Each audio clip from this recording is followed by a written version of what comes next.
अस्सलाम वालेकुम दोस्तों। तो आज की वीडियो में हम बात करेंगे कि आप अपनी वीडियोस में बेहतरीन टैग्स किस तरीके से लगा सकते हैं ताकि आपकी वीडियोस जो है जल्दी वायरल हो सकें। तो सबसे पहले आपने क्या करना है कि सबसे पहले आपने टैग्स में क्या लगानी है, सेंटेंसेस लगाने हैं, बड़े बड़े सेंटेंस। यानी अगर आप वीडियो बना रहे हैं how to make a YouTube channel, तो आपने ये लिखना है how to make a YouTube channel. अगर आप जो है वीडियो बना रहे हैं how to make an attractive thumbnail, तो आपने ये टैग्स में ज़रूर डालनी है। इस तरीके के 2 3 4 आवर जो है आपने इस तरीके के सेंटेंसेस ज़रूर डालनी है। इसके बाद आपने क्या करना है कि कीवर्ड डालना है। जिस चीज़ के बारे में आपकी वीडियोस हैं उसका जो है सिर्फ और सिर्फ उस चीज़ का नाम डालना है।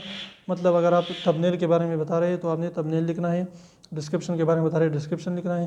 तो इस तरीके से जिस चीज़ की वीडियो है वो कीवर्ड आपने डालना है। इसके अलावा जो है आपने मिसस्पेल्ड, यानी जो लोग सारी टाइटल लिखते हैं यानी वीडियो सर्च करते हैं तो वो उसकी स्पेलिंग भी गलत लिखते हैं, तो आपने गलत स्पेलिंग वाले भी आपने डालने हैं। यानी अगर आप थंबनेल लिख रहे हैं तो THUMB की जगह आपने TUMB इस तरीके की गलत जो है स्पेलिंग लिखनी है।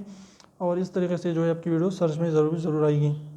तो ये तरीके अप्लाई करके इंशाल्लाह आपकी वीडियो ज़रूर वायरल हो जाएगी। तो अगर वीडियो अच्छी लगी तो प्लीज़ वीडियो को लाइक कर दीजिए, चैनल को सब्सक्राइब करना ना भूलें और रेड वाले सब्सक्राइब को ज़रूर दबाएं। बिल्कुल फ्री है, कोई भी इसकी चार्जेस नहीं लगते हैं, तो ज़रूर सब्सक्राइब कीजिए।